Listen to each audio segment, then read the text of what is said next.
네, 그 지난 시간에 이제 제가 블록체인과 암호화폐에 대해서 이제 설명을 드렸는데 오늘은 생태계에 대해서 설명을 드리겠습니다.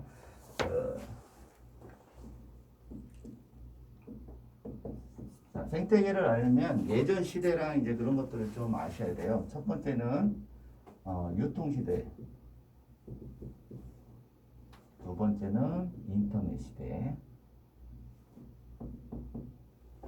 세 번째는 블록체인 시대. 이제 시대가 이제 바뀌고 있어요. 근데 이제 잘 보면 유통 시대 같은 경우는 유료 상품을 할인이나 혜택을 통해서 유저를 모집했어요. 인터넷 시대는 상품 자체는 무료 상품을 통해서 유저를 모집하고 있어요. 자, 블록체인 시대에서는 이제 보상을 통해서 유저를 모집하는 시대로 바뀌고 있습니다. 그럼 이제 유료 상품 유통 시대를 보면 제가 이마트를 예를 들게요. 이마트. 자, 이마트에서 가맹점들을 모집을 합니다. 상품을 여기에다가 놓으세요 이렇게 하는 거죠. 그리고 고객들한테도 이쪽에 와서 사세요 이러는 거예요.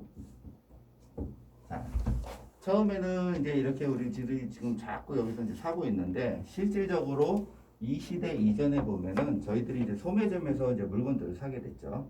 그런데 굳이 차 타고 와서 여기서 물건을 사라 그랬어요. 그래서 사람들이 여기 가서 사야 될 이유가 없었는데 할인이나 파격적인 할인이나 혜택을 통해서 사람들이 구경을 가면서 이제 사기 시작한 거죠. 그래서 이제는 뭐 마트에서 사는 게 아무렇지도 않은 시대가 된 거죠.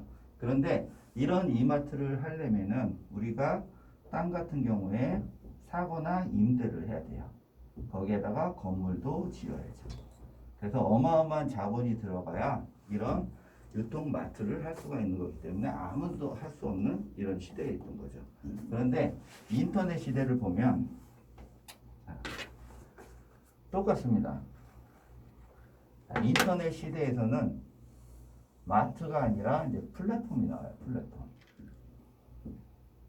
자, 이렇게 플랫폼이 이제 오프라인 플랫폼이 있었다 그러면 이제는 온라인 플랫폼이 생긴 거예요. 그래서 사람들한테 이제 여기 다 모집을 하는 거죠. 자, 가맹점이 이제는 직접 상품을 놓는 게 아니라 상품 정보만 들어가는 거예요. 그리고 고객도 여기 와서 사라 이거죠. 똑같은 개념이에요. 그런데 온라인에서 사게끔 이렇게 플랫폼을 만든 거예요. 그럼 처음에 우리가 이런 시대를 살다가 온라인 플랫폼이 나왔을 때 물건을 막 가서 막 샀을까요? 안 샀을까요? 사지를 못했죠. 왜냐? 물건을 안 보고 사는 게 되게 어색하고요. 그 다음에 내가 누군지도 모르는 사람한테 돈을 보내야 됐어요. 그래서 온라인에서 아무도 안 살 거야 이렇게 했었던 거죠. 근데 항상 새로운 시대에는 이렇게 뭔가 처음에는 어색해요. 그런데 지금은 젊은 친구들은 온라인에서 사는 게 98%입니다. 오프라인에서 별로 쓰죠. 결제도요 요새 다 그냥 온라인 결제예요. 그래서 실질적으로 이런 시대가 되면서 플랫폼들이 어마어마하게 성장을 해서 지금 전 세계 탑10 안에 7개가 플랫폼을 삽니다. 그래서 시대가 이렇게 바뀌면서 어마어마하게 플랫폼이 돈을 버는 거죠. 대표적인 게 뭐 외국으로 치면 구글, 애플, 뭐 유튜브, 페이스북 다 플랫폼을 써요. 전 세계 10위 안에 들어요. 우리나라의 카카오, 네이버 이렇게 플랫폼들이 어마어마한 성장을 하고 있어요. 그래서 카카오 같은 경우에 지금 삼성의 뭐 이재용 회장보다 자산이 더 많아졌다가 줄어들었다. 그걸 지금 막 일일이 다투고 있을 정도예요. 그래서 새로운 시대는 이렇게 새로운 회사가 엄청나게 돈을 벌 수 있다 이런 부분이죠. 근데 이제는 한 단계 진화해서 블록체인 시대를 통해서 이제 보상이 주어지지 않으면 똑같이 이제 제가 예를 드릴 거예요. 자, 플랫폼에서 우리가 이해하기 쉽게 배달의 민족을 얘기해 줄게요. 배달의 민족.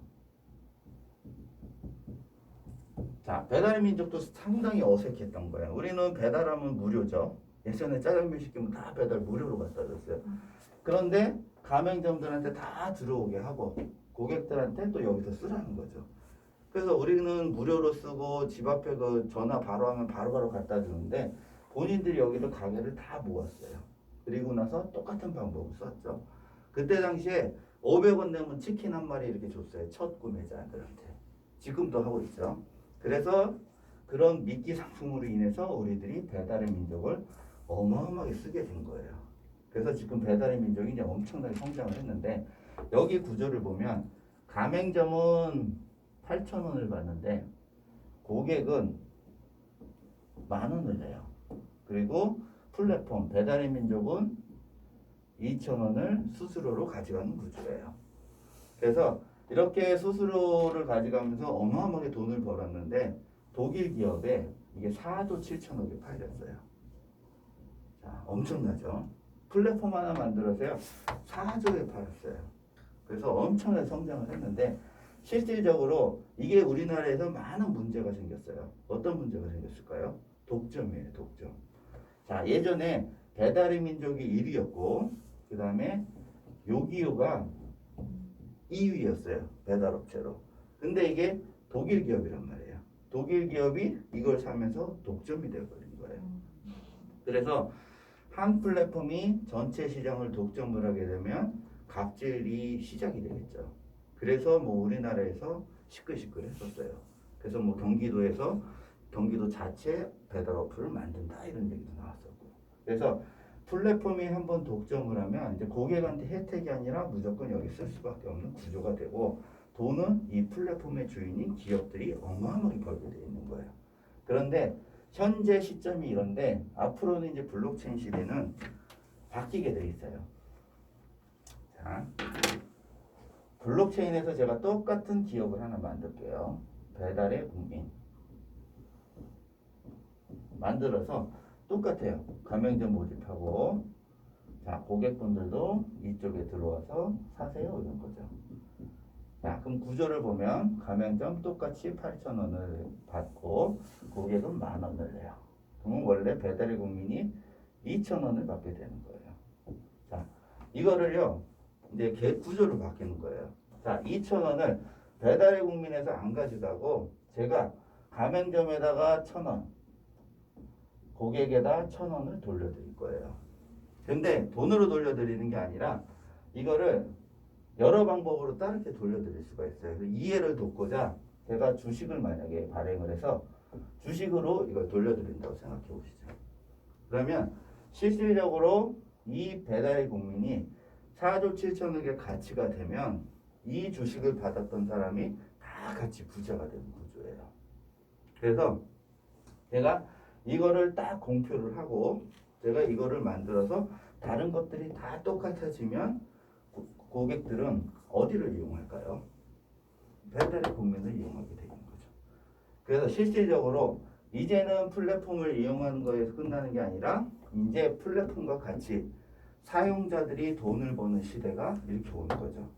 아직 이게 익숙지 않으니까 이제 뭐 잘 모르시는 건데 앞으로 이런 보상을 주지 않으면 이제 플랫폼이 살아남지 않는 시대가 오는 거예요.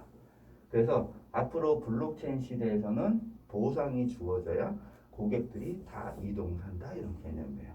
그래서 이런 플랫폼을 찾았을 때 이제 어마어마하게 보상이 커지는. 자, 돈을 줬으면 1,000원밖에 안 돼요. 근데 주식을 줬기 때문에 가치가 성장하면 같이 부자가 되는 거예요. 그런데 주식이 아니라 이거를 코인으로 주면 암호화폐죠. 암호화폐로 주면은 주식보다 더 좋게 돼 있는 거예요. 자, 주식처럼 코인은 한정되어 있기 때문에 가치가 성장을 해요. 그래서 코인을 갖고 있으면 주식처럼 가치가 성장하고 혹시 내가 돈이 필요하면 즉시 판매가 가능하죠. 그래서 주식보다 유동성이 훨씬 좋기 때문에 앞으로 코인으로 주는 게 대세다 이런 얘기를 하는 거예요.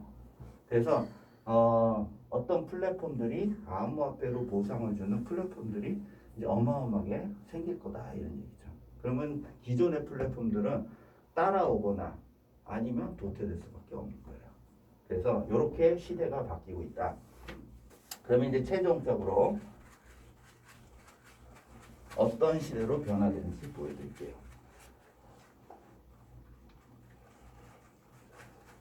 자, 이제는 소비자가 주인이 되는 시대가 오고 있는 거예요. 블록체인과 암호화폐를 통해서. 그러면 그 시대를 뭐라 그러냐면 아까 블록체인의 메타버스라고 해요. 메타와 버스. 메타는 가상이라는 얘기예요. 가상. 버스는 현실. 유니버스죠. 그래서 가상현실이 이제 실질적으로 오고 있고 이미 와 있어요. 그런데 우리가 이제 그 메타버스가 무조건 이 시대가 오기 때문에 앞으로 이상한 업체들이 또 메타버스를 핑계로 막 사기치는 업체들이 어마어마하게 많아질 거라는 거죠. 그러면 우리가 메타버스를 이루려면 근간이 무엇을 갖고 있어야 되는지 아셔야 되는 거예요. 자, 첫 번째는 어떤 회사가 메타버스 가려면 당연히 플랫폼 시대이기 때문에 플랫폼이 있어야 돼요. 두 번째, 블록체인 전문가여야 돼요. 세 번째, 메인넷이 필요해요. 자, 플랫폼은 당연히 메타버스도 소비자들을 모으는 거기 때문에 유저들이 모여야 되는 거고요. 자, 인터넷 시대가 아니라 왜 블록체인으로 만들어야 되냐면 지난 시간에 얘기한 것처럼 블록체인은 신뢰예요. 블록체인을 보면 오늘 다시 말씀드리면 첫 번째는 탈중앙화예요. 탈중앙화. 두 번째는 보안. 세 번째는 확장성. 자, 블록체인 세상으로 뒤엎어진다는 게 이 얘기예요. 이 얘기. 탈중앙은 뭐냐? 기존의 거래는 중개기관이 필요했어요. 자, A와 B가 거래를 했는데 둘 중에 한 명이 말을 바꿔요.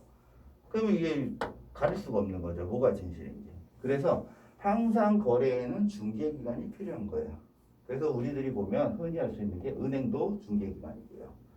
증권사도 중개기관이고요. 보험사도 중개기관이요. 다 중개기관들이에요. 부동산도 마찬가지고. 그래서 이런 중개기관이 이런 거래들을 연결시키면서 이 부분에 대해서 수수료를 가져가게 돼 있죠. 그래서 사실상 필요한 건데 이 중개기관이 갑질을 합니다. 갑질을. 본인들이 어마어마하게 이런 거래를 통해서 돈을 버는데 점점 거대해지면서 갑이 되는 거예요. 그래서 그 갑질만 되는 게 아니라 실질적으로 정책도 본인들이 막 바꿔요. 이렇게 했다 저렇게 했다. 금리도 올렸다 내렸다. 그러면서 소비자들은 고객들은 다 여기에 따라갈 수밖에 없는 거예요. 근데 탈중앙화는 뭐냐?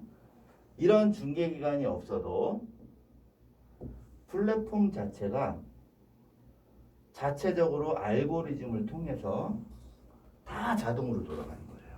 그래서 중개기관도 이걸 함부로 바꿀 수가 없는 거죠. 그럼 일례로 디파이라는 게 있어요. 디파이. 디파이가 탈중앙화된 금융을 얘기하는 거예요. 자, 이런 상품이 나타나면 앞으로 어마어마하게 금융이 바뀌게 돼 있습니다. 어떻게 바뀌냐? 자, 1년 동안 우리가 예치를 하면 연 이율로 한 1% 남짓, 작게는 0.8%, 많게는 1.5% 1년 정기 예금이 이렇게 돼 있어요. 아주 작죠.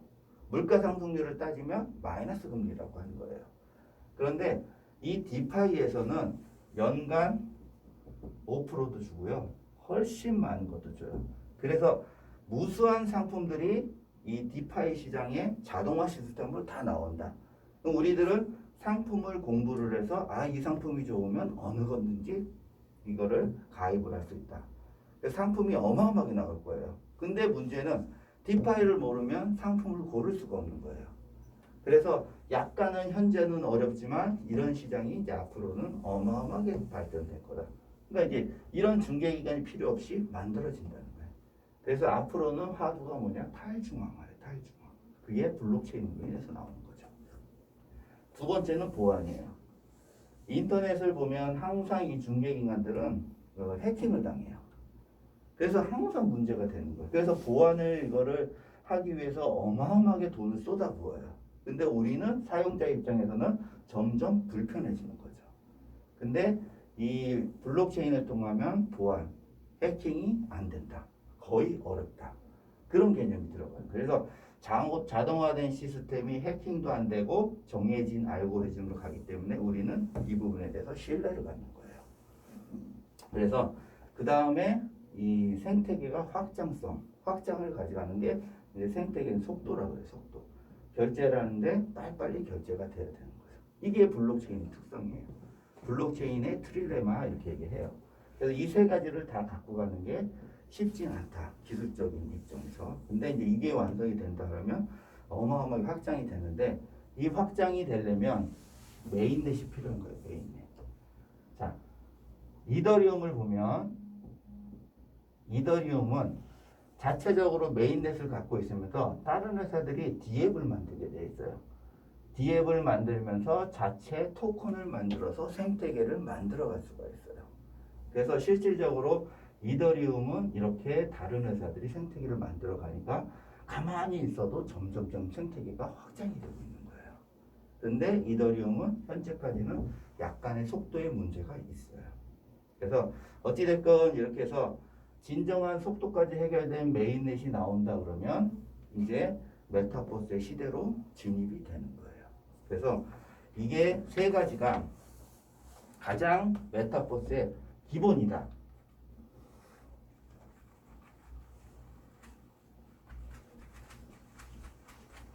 자, 무수한 회사들이 이제 메타버스를 한다고 나올 거예요. 근데 보실 때 이 세 가지를 안 갖고 있으면 성공 확률이 무지 어렵다는 거예요. 요 두 가지는 기본이에요, 기본. 이걸로 안 돼 있으면 경쟁 자체가 시작이 안 돼요. 거기에다가 메인넷이 있는 데는 확장이 어마어마하게 빨리 되는데 메인넷이 아닌 곳은 그냥 본인들의 생태계만 만들어니까 경쟁력을 이길 수가 없는 거죠. 그래서 어디서 메타버스를 한다 그러면 이걸 갖고 있는지 먼저 확인을 하셔야 돼요. 그리고 나서 이런 회사들끼리 유저 플러스 아이템이 한 플랫폼으로 다 들어와야지 이기는 거예요.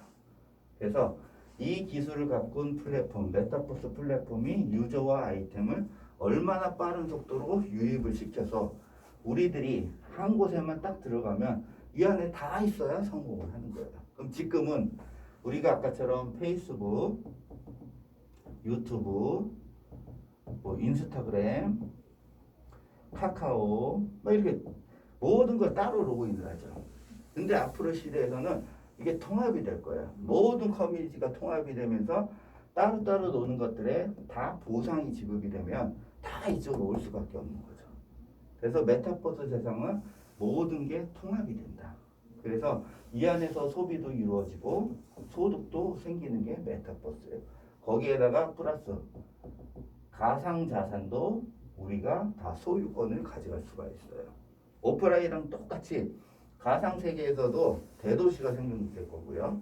또 시골 같은 데가 있을 거예요. 그러면 대도시의 땅 같은 경우에는 현실처럼 똑같이 이게 상승을 해요. 그래서 똑같이 가상세계가 진행이 된다 이런 얘기들. 그런데 지금은 왜 모르냐? 현재 기술적으로 보면 2D가 있고 3D가 있고 4D가 있어요. 자, 현재는 2D라는 거는 이런 세계에 다 로그인을 하는 거예요. 로그인. 이런 것들을 라이프 로깅이라고 해서 자, 나는 집에 있는데 SNS에서 활동을 하면서 돈들을 벌어가고 있어요. 이게 아바타 개념이에요. 누군가는 유튜브에 구독자 수를 올려서 어마어마하게 돈을 버는 거죠. 그 사람은 아바타가 SNS, 유튜브에서 돈을 버는 거고요. 페이스북에 만들면 페이스북에 아바타가 돈을 벌게 돼 있어요. 그래서 나는 하나지만 온라인 세상에서는 여러 아바타가 활동을 하면서 돈을 벌게 돼 있다. 그런데 실질적으로 이제는 모든 게 통합이 돼서 운영이 된다. 근데 지금처럼 2D는 로그인을 하니까 지금 우리가 메타버스를 인식을 못하고 있는 뿐이다. 자, 3D는 앞으로 3D를 지금 가장 표면적으로 이제 메타버스를 추구하는 기업이 있어요. 우리가 너무나도 잘 알고 있는 페이스북이에요. 페이스북은요, 이름까지 바꿔요. 메타로. 메타로 바꾼다. 네. 무슨 얘기냐? 메타버스에 올인하겠다는 뜻이에요. 그런데 얘네는 이미 유저가 지금 30억 명이에요. 30억 명. 그러니까 뭐를 하면 돼요? 이 플랫폼을 만들면 돼요.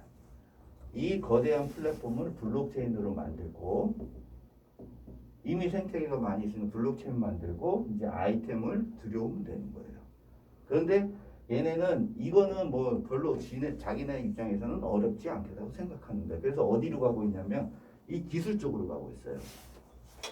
자, 3D는 뭐냐면요. 로그인을 하는 게 아니라 이제 내가 이걸 써요. 딱 쓰면 그 세상으로 들어가는 거예요. 로그인이 그렇게 되는 거예요.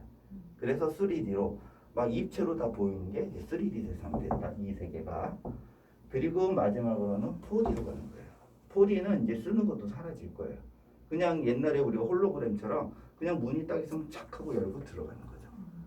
그래서 실질적으로 메타버스는 우리가 지금 2D에 머물러 있고 아직 3D가 진행되고 있지만 아직까지는 익숙치 않기 때문에 지금 이렇게 모르고 있는 거죠. 근데 시간이 지나서 이제 3D가 실현이 된다 그러면 아 진짜 가상세계가 오는구나 이렇게 이제 느끼는 거예요.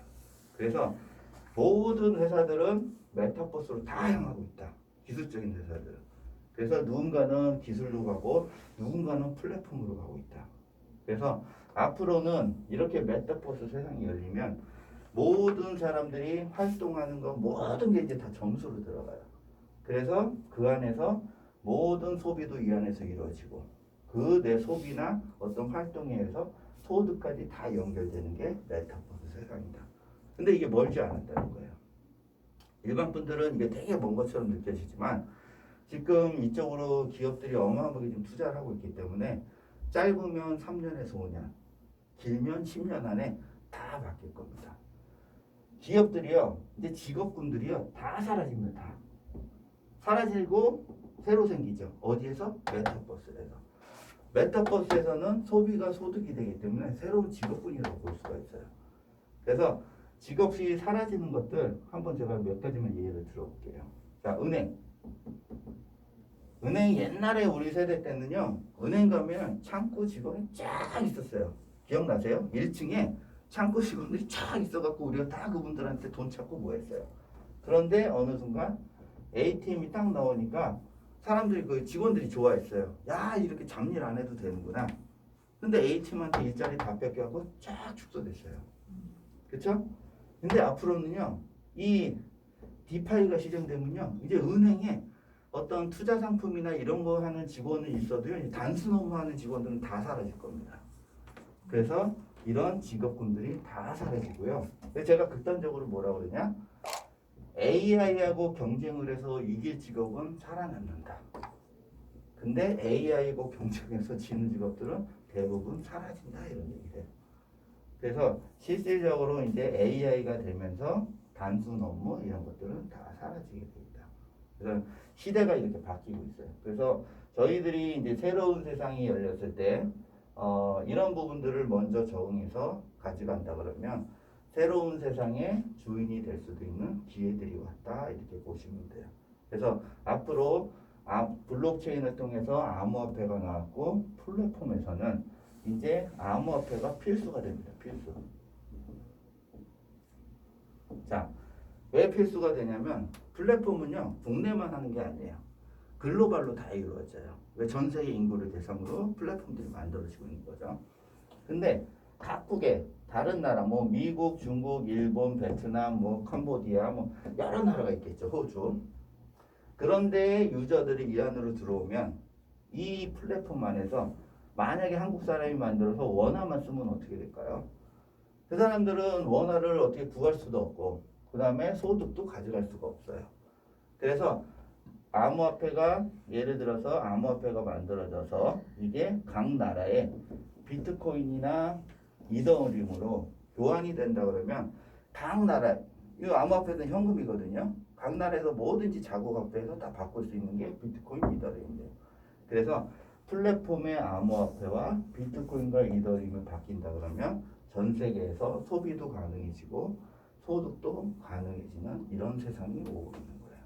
그래서 이게 암호화폐와 블록체인, 메타버스 세상이 이렇게 열리는 거죠. 오늘은 하여튼 개념적으로 제가 이제 생태계가 만들어지면서 메타버스 세상으로 가고 있는 그런 부분들을 말씀드렸습니다. 네, 일단 오늘은 이걸로 마치겠습니다. 감사합니다.